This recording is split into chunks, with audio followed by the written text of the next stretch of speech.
Hello and welcome to the Odds Checker betting show. I'm your host George Elek, and this is a Champions Day preview at Ascot, and I'm delighted to be joined by the man himself, the only man for a moment, the champion tipster of Odds Checker. It is Andy Holding. Andy, how are you getting on? I'm good. Yeah, really looking forward to this weekend. Just seems to have dragged a little bit this week, but since we've seen the declarations now for Saturday, the draw, and gone through the runners and riders and what the weather's likely to be doing in the next couple of days, which I think is crucial, the appetite is well and truly whetted. You've teed me up perfectly there, because my next two questions were going to be, what's the weather looking like, and tell us about any draw bias we need to think about. Yeah, I think there's 3 points really with this meeting, George. First and foremost, obviously the weather is going to be crucial. It's the time of recording, it's good to soft in places. I don't know where those soft in places are. I'd imagine they'll be on the round track. Put sort of into Swinley Bottom. That's usually the place where the rain gathers. Of course, we've been having very heavy dews as well in the mornings at this time of year, which is traditional. So it's not going to dry out too much. It's just really crucial how much rain Ascot gets on Friday. That's the only band of rain that is threatening to sort of disrupt plans for one or two sets of connections. There is a low pressure area coming up from the south, which is going to sort of go over through Berkshire and clear away into sort of Friday night stroke Saturday morning. There's no forecast rain for Saturday, so it's going to be a dry day for the race goers. And it's that amount of rain which falls that determines which way it'll go. It'll either stay as it is, or it'll obviously go soft. So obviously, when I'm doing this podcast, there's going to be contingencies for as it is, and then for if it does go the other way. I think the draw is another crucial factor, particularly on the straight track. If you look at the traditional or the history for this meeting, the stand side tends not to get too much of a look in. In recent times, they tend to go middle to far side. Certainly looking at the last meeting as well, you want to be drawn low. And thirdly, most importantly, I think you want to be on horses that have been trained specifically for this meeting. I want horses that are coming in here fresh, not as an afterthought.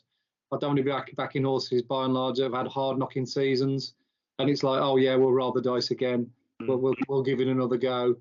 I want to be on horses who've had like 2 or 3 runs maximum and have had this they're almost season geared around this meeting. So those are the 3 criteria I'm looking at. Great stuff. Well, let's get into the racing. We're just going to go through 6 races on Champions Day. We'll go through the card, just myself and Andy, so it should be a pretty quick show as we get Andy's best bets and fancies over the course of Saturday at Ascot. Before we get into it, do download the Odds Checker app for the best prices, bookie offers, free bets, place terms, of course, and then you'll find Andy's tips straight to the app every morning of racing as well. But the first race on the card is the 125. It is the Long Distance Cup, and Trueshan is the 2-1 favourite ahead of Eldar Eldarov at 5-2, Waterville 4-1, Coltrane 10-1, Quickthorn 12-1, Trawlerman 20-1, 50-1 Wordsworth, 80-1 Stratum. Andy, who do you fancy in the opener? It's a tricky one because I normally wouldn't hesitate here, George, and I'd just go straight for Trueshan, wouldn't I? He's won this race before. He's one of those horses that fits into that category that I was talking about at the top of the show.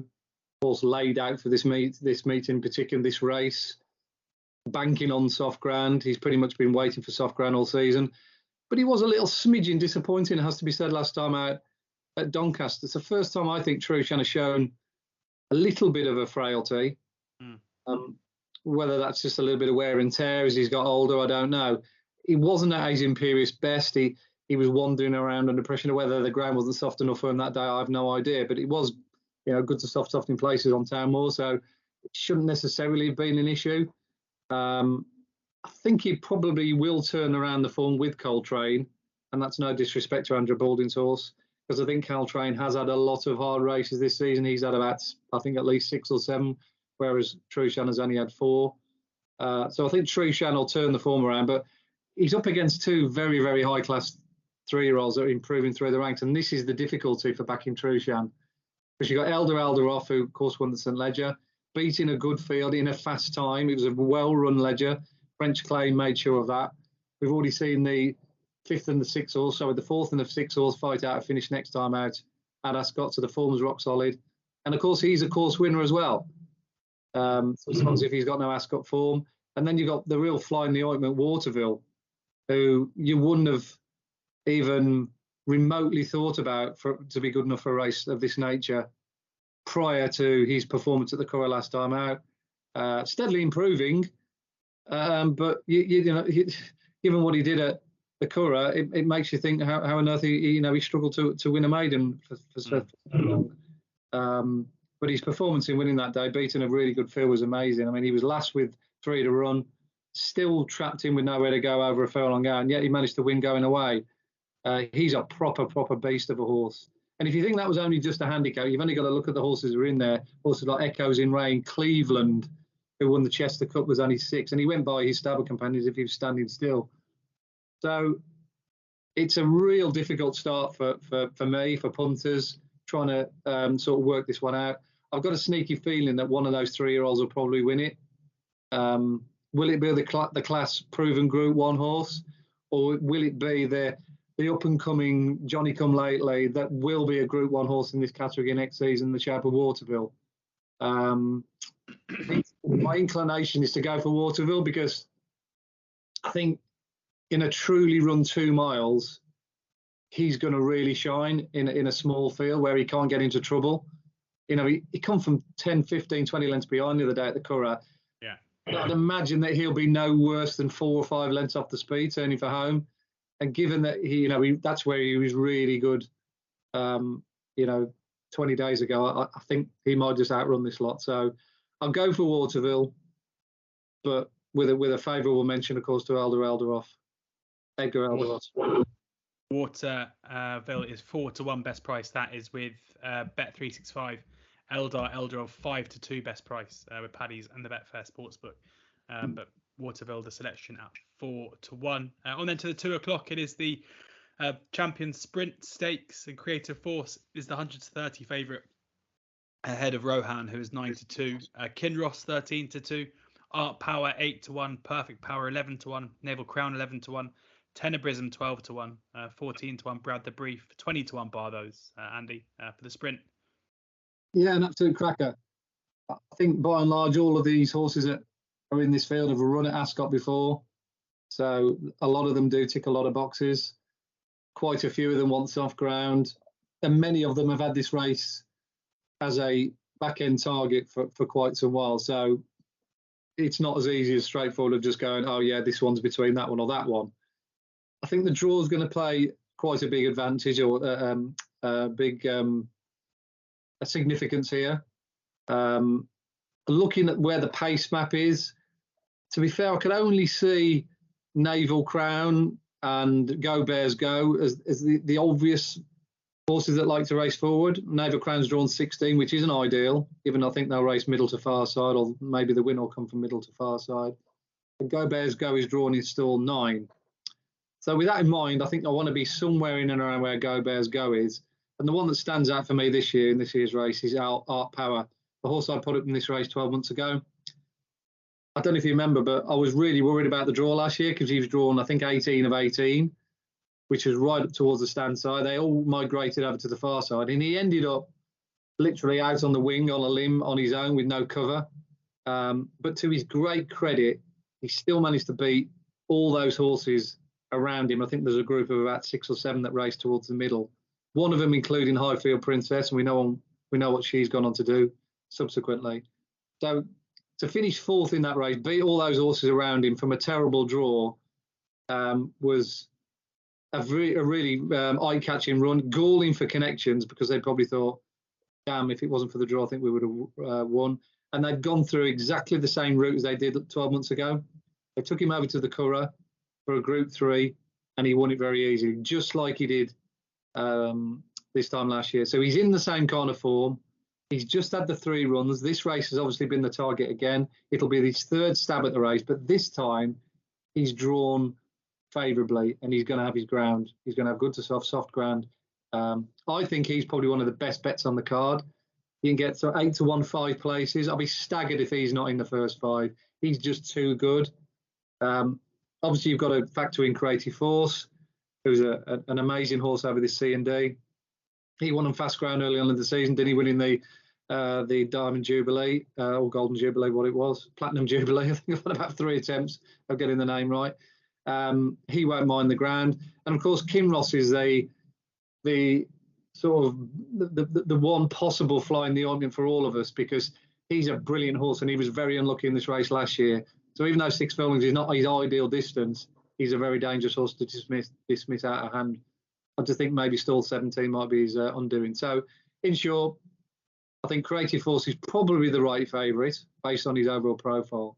But the bet for me is definitely Art Power at 8-1. 8-1 Art Power. You mentioned a fifth of 5. That is with Sky Bet, Paddy's, Betfair Sportsbook, all paying 5 places, and 8-1 about Art Power. Clearly the selection there for Andy in the sprint stakes, with a positive mention for Kinross, who's 13-2, although as you say, might fall foul to that wide draw as Art Power did last year. And then Creative Force out of 13 is 130, best price with William Hill. On then to the just going back, George. Sorry to interrupt. That price for Waterville in the first race, who's that 4-1 with? Bet365, sadly. Right. You can't have the each way double. Yeah, I was going to throw in some multiples, because I won't have a chance to put any multiples up on my column Saturday, but I am going to do a few of these. So Waterville at 4-1 or 7-2, he'd be the first cab off the rank, and I'm definitely going to stick Art Power in as well. So as we go along, I want to suggest to the listeners, put a few of these into each way multiples. Okay, well the best price for those two is Hills, who are a 15-2, 7-2. There you go. We'll start off with that. William Hill. Okay, we'll keep going as we go. We'll keep going as we go on, but that's Andy, if you land a Champions Day multi on this show, then we're going to go down in history. So let's do it.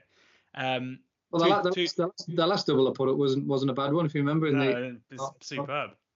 On our day. So anyway, we haven't got any 50-1 shots to go at that, unfortunately. Not yet. 240 now. The Fillies Mares. Emily Upjohn is a 7-2 favourite ahead of Eternal Pearl at 5-1. Mimi Q 7-1. Sela Rossa 8-1. Ashada 9-1. Sweet Lady 10-1. Stella 11s. Roscoe Berry 16-1. 20-1 bar those. Andy. Yeah, interesting that the hood has gone on for Emily Upjohn. Now that immediately is a red flag for me. She raced very, very freely when we last saw her. Gave her a chance of getting home absolutely. Gave her no chance of seeing out the trip. She's had a long time off the track. They've obviously targeted this race, so it definitely fits the criteria of a target horse. But I just don't like the fact that Connections are taking drastic action in the sense that she's clearly a hard puller, and trying to settle her in the early part of the race is tricky. You just don't want to be expending energy in any Group 1 race. So at the prices, I'll probably overlook her, even though she's a very talented filly. I don't think there's any question marks about Eternal Pearl. She's been brilliant on the last 3 or 4 starts. Good winner last time at Newmarket. Handles the ground, she proved when she won in France the time before. She's very much respected. But again, I'm looking for a little bit of value here, and I think there's two horses at double-figure odds, which I can't afford to resist, particularly if firms are going to be going 4 and 5 places. The first of them is Lilac Road. I've always had a real healthy regard for Willie Haggis's filly, and it's only now that she's been stepped up to 1.5 miles where she's finally showing her true colours. She just wasn't quick enough for Alpinista on good to firm ground at York early on in the year, but since then she's thrived. Only just narrowly failed to get the better of Sweet Lady last time out at Longchamp. But I think the conditions on Saturday, i.e. good to soft in place on the round track, are going to be ideal. And she's just the kind of horse I like to back for a round track race at Ascot, i.e. a hold-up filly that likes to come through strongly at the end. So she's my number 1 choice. And the other one is Stay Alert, 3-year-old down the bottom. She's only had the 6 career runs very lightly raced. But her time figure last time out at Newbury was a sensational one. They were in a real good clip that day at the Berkshire track. And I think she would have won a lot more easier than the official margin suggested. Had she got a much clearer run in the latter stage, she got trapped in on the rail and she had to switch. And it was only the last 50 yards when she was able to get up ahead of steam. So I thought she was the real dominant force in that race. If she can run to that level away from her favoured track, which is definitely Newbury, because her 2 best performances have come at Newbury, then I think she's got more than a squeak here. So 2 horses that I like the look of it and I like the shape of in a race like this. They haven't got any Ascot form, but they both have Ascot run styles, if that makes any sense. Hold-up horses that like to come through. So Lilac Road and Stay Alert, I'll be having a couple of each-way stabs there with those 2. Yeah, there you go. So 20-1, Lilac Road with Paddy's and Betfair Sportsbook. Stay alert 11-1 with Bet365, BetVictor, and Coral. Just one firm, 5 places at the moment. That's Sky Bet, but others might follow. The rest are all 4 places. And do either of those go into the multi, Andy, or are we keeping your powder dry in the third? You could do some firms. I mean, a lot of there's some firms out there. If you stick some, 2 in a race, 3 in a race, they sort of work the bet out for you. So you could put either one of those 2 in. You're looking at 4 or 5 places. I'd be astonished if one of those 2 wasn't in the first 4 or 5. That's an insulting price, by the way, for Lilac Road. I mean, she's only rated, 3 or 4 spots off the very highest rated horse in the race, 115. She's rated 111. And she's. Do you think it's because Celia Ross is kind of obviously the first string? Oh, yeah. I mean, the jockey bookings always, skew it. Yeah, they take precedent, don't they, with the bookmakers the way you see. But the Haggers camp have been wrong before. They put the wrong jockey on, or the Tom Marquard's got the wrong horse in many races, and Kieran Fallon's chosen right, or we've been the beneficiary, let's say. So that makes absolutely no odds to me. 20-1 is just the wrong price. She should be half those odds. Probably will be on the day, if I know Andy as well as I think I do. Onto the QE2, the Queen Elizabeth II Stakes, where Inspiral is the 11-10 favourite ahead of Modern Games at 4-1. There's some suggestion that Modern Games may not take on this entry with some aspirations to go over to America, but we will see. I think it's probably ground dependent. The Revenant 6-1, Jadumi 7-1, Bayside Boy 18-1, Tempest 20-1, Check and Challenge 25s, El Drama 50-1, and Radeborg is 100-1. I think this is probably one of the most fascinating races on the card. First and foremost, I wouldn't want to be back in Inspiral at even money, just not my kind of bet. Never put up a short one like that unless I'm absolutely convinced. And even when I have been convinced in the past with a short one, they've still managed somehow to get beat. Look, obviously she's a brilliant filly, but, she is susceptible, as she proved at Newmarket when she got beat by Prosperous Voyage. That was not her that day, admittedly, but, she's not bomb-proof. And, this is a stellar-looking lineup against Modern Games, who's obviously on the improve, the Revenant, who knows his way around Ascot, and the real one that's been parachuted in at the last minute in the shape of Jadumi. He was brilliant last time out in the Concord Stakes. Oh, sorry, the Boomerang Stakes over in Leopardstown last time out. He made the run-in, which is not normally his run style, but he quickened away for a really good field and won by 4 lengths in a fast time. And I noticed that Statesman, who finished 6th or 7th that day, has gone out and won a couple of races since. So that form looks really solid. I'd suggest if perhaps Modern Games doesn't run, and I do think it's a ground-related issue with him, similar to Adyar in the Arc. If it does rain, I think they'll probably pull him out. If it doesn't rain, I think he might still take his chance. So we're left with the dead 8 runners, and I think Jadumi is almost certain to be in the first 3, because tactically he can pretty much approach this race no matter how it pans out. He can make the run-in as he proved last time out, or he can be ridden off the speed as he's shown in his previous 2 runs. And there doesn't look to be a whole heap of pace on here if nothing wants to go forward. So it could be a slowly run tactical race, which might just suit Jane Doyle on Jadami, who's drawn towards that far side. So again, like I say, a race where plans are a little bit fluid and at a state of flux at time of recording. I respect Modern Games if he does run. I think he's a big player. But with his doubts, with his participation in doubt, then at this very moment in time, I've got to put up a selection. So I'd probably go Jadumi each way. And Jadumi into the multi? I'd probably leave this race alone because, again, I've got the option of changing my mind with this one if Modern Games runs. I'm looking at Modern Games to do me one of those 2, and I don't want to do one or the other and lead anyone up the garden path until I know exactly what the crowd is and who's running. So I'd probably just skip this race. But for tipping purposes and my thoughts purposes at the time of recording, I've got to put up one out the other, and I'm going to go with the one who's definitely going to run. Yeah, Jadumi 7-1, Paddy's, Hills, 888 Sport, Betfair Sportsbook, BetVictor, all offering 7-1 about Jadumi. Entered in just at the last minute, which is a shame for those of us who've had anti-post selections on others in the race. One that you hadn't mentioned as well, but we'll get on to that later. Into the Champion Stakes now, the 4 o'clock at Ascot. And this looks like it should and could be a procession. Baaeed's last run before retirement, hoping to go out in a blaze of unbeaten glory. 2-7 best price Baaeed, as short as 1-5 elsewhere. Adayar, the closest challenger, leading the pack of those trying to spoil the party, 5-1. Baybridge 12-1. My Prospero 28-1. Dubai Honor 33s. Royal Champion 40s. 66-1 Stone Age, 100-1 Max Swinney and Helvic Dream 125-1. And there is of course, a without Baaeed market as well, Andy, in case you want me to read those out. But yeah, I mean, can you see any reason to get against Baaeed at the prices?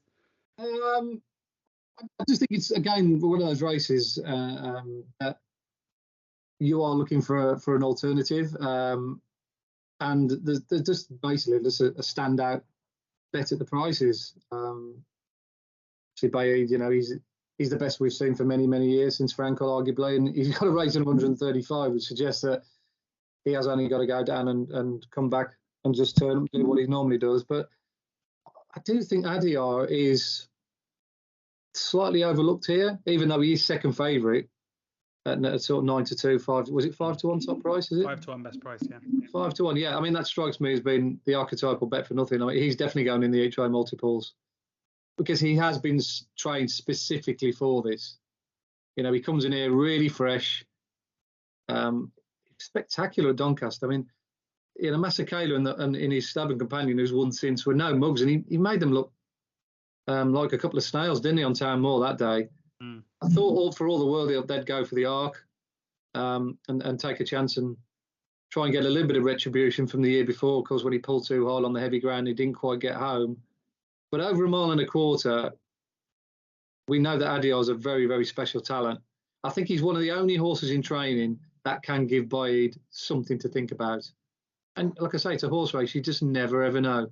These horses sometimes just, the bubble bursts sometimes, probably unlikely with Baaeed because he's that good. But I don't mind backing Adayar each way at 5-1 to find out. I think, he'll give you a great run for your money. I still think he'll be travelling, turning family. He'll be going just as well as Baaeed.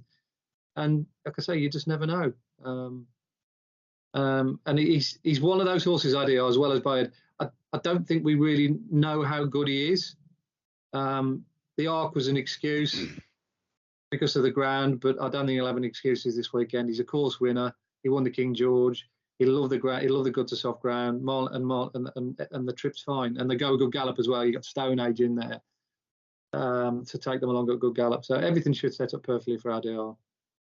Yeah, Adayar is 5-1 best price and even money without Baaeed. What do you make of that price? I'd rather go for the throne, go for the 5-1 each way, stick him in my each way multiples, because hopefully by then I've got some place money rolling on. You're going to get like a nice even money shot for in the first three, aren't you? Effectively, rather than bank on him just finishing second. I mean, he could just get edged out second, finish third. You think, damn, why have I done that at even money? Whereas the 5-1, just gives you a bit more scope. And it's not, like I say, it's not beyond the absolute realms of possibility he can win. It's not. It wouldn't be an head scratcher or mythical if Adayar beat Baaeed for me. Interesting, yeah. 5-1 Adayar, the strong selection, taking on Baaeed there in the Champion Stakes. Into the last race on the card, the Balmoral Handicap, 7-1. Favourite is Blue for You, Tyrrhenian Sea 15-2, Sweet Believer 9-1, Migration 10-1, Bashrikova 10-1, Escobar 12s, Astro King 14s, same price as Montasib, 16-1 bar. Yeah, it's quite weird, this race, George, in many respects, because many of the market leaders have got no obvious track form. There's been horses that have run okay here, and they might well improve for stepping up to a mile, such as Blue for You. I've got a huge amount of respect for him because he clocked a big number when he won at York. I thought he ran okay here the other day, over 7 furlongs, but that trip was always going to be too short for him. He looks a horse that needs 1.25 miles, not dropping back. I was a little bit surprised that they came here the other day for the 7 furlong race. Maybe that was to kind of like give him a sighter to say, okay, right, we want to get you acquainted with the track, and we'll come back here for the big one on Champions Week day, and sort of let him really off the leash that on that day. And it's noticeable as well that David O'Meara has won this race twice before, so it's clearly a contest that he likes. He's won it with Escobar, who carries top weight here as well, incidentally. So he's got one of the main market rivals, which I don't mind. But then you've got horses like Sweet Believer who've never run at the track. Tahirinian Sea, who's never run at the track. So, there's lots of ifs and buts and questions to be answered with horses coming in. I like Ascot form, as you know. So getting back to myself on point here, I think David O'Mara is definitely one of the main men here to concentrate, and he's got 3 runners. We've mentioned the 2, but I do think Orban at 20-1, George, is massively overpriced. Whether his draw ends up being favourable or not come Saturday, I don't know. I'm thinking they're going to race far side, so stall 14 at 20 could be a little bit problematical. I'd normally want a slightly lower draw, and I'll probably throw another one into the mix from a low draw in a second. But he's just a massive improver, Orban. And he's a 7-year-old now, but he seems to be in the form of his life. He ran in this race a couple of years ago, and he was a complete no-show, but he's a totally different animal now. He probably would have won at York 2 starts ago with a clear run. He only just got touched off by Armour Gambler the other day in a very good race at Goodwood. We know what the winner's gone on to do subsequently. He loves Ascot. He loves a strong pace, and he's a miler. He's not really a 7-furlong horse. So I think Orban is at 20-1. Again, he's an insult. And the other one I quite like as well. 16-1 best price, annoyingly Orban, with Bet365 and Sky Bet. So I've been clipped it a bit. Okay. And yeah, there's just a couple of others I'd like to mention as well. Stormy Antarctic is another one. This is the first handicap he's running for, I think it was 5 or 6 years. He's always been running in Group 2s or Group 1s. He was 3rd last time at a Group 3 at Ayr, over 1.25 miles, but straight run mile on soft ground could well play into his strengths. And again, I think he's another one worth mentioning. And the other one I had half a look at was Takori Bay, who's got the blinkers on for the first time. He was second to Tempest here back in July on good to firm ground, but that race has worked out really well subsequently. He wasn't good enough for Group 3 company last time out, but again, another one that's dropping back into handicap company, back over the course and distance where he run really well a few starts back. So most of these horses I'm mentioning, like the track, they are well drawn. They're drawn middle to low, apart from Orban. So hopefully I've nominated the winner amongst that a lot. The number one choice is definitely Orban, but favourable mentions definitely go out to Takori Bay and Stormy Antarctic. Yeah, Stormy Antarctic is 16-1 best price and 25-1 Takori Bay. So 3 there in the Balmoral for Andy.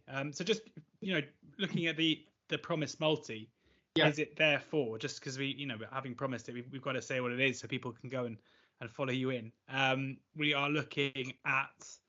I'm going to stick with the 4. You could do some multiples if you wanted, like a couple in it here, there, and everywhere in each place. But my main starting point, or for a Yankee, would be Waterville in the first at 7-2, Art Parrot 8-1 in the second. Excuse me. I'd definitely be sticking Lilac Road in. Okay. I know that sounds a little bit kamikaze, sticking a 20-1 shot in, but I think if you can get, as I said, 4 or 5 places for her, she always runs a race. She's only ever once been a blob on her card, and that was when she pulled too hard on the all-weather. But other than that, on a turf form, she's the second to none. And I will be very surprised, even though she's a 20-1 shot, George, if she's not in the first 4 or 5. And then the banker of the day, really, to put in your multiples to end the bet off is Adyar at 5-1. So there you go. You've got your 20-1. You got your big one in.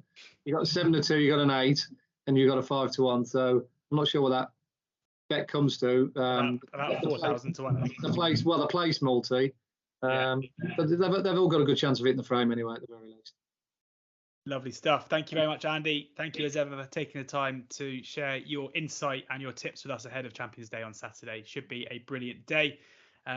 Make sure you download the oddschecker app for Champions Day so you can get the best prices, bookie offers, free bets, and plenty more with the app, including those crucial place terms for those each way multis as well. We'll be back next week to have a chat about the weekend's racing. But in the meantime, thank you to Andy. Thank you to you for watching this. Do subscribe to the oddschecker YouTube channel, where you can find all oddschecker betting shows. And also, of course, you can find this as a podcast as well. Enjoy Saturday. Enjoy it if you're going to Ascot. It should be an incredible day as we say goodbye to the flat season and look ahead to the jumps. As is always the case, please do ensure that you are gambling responsibly.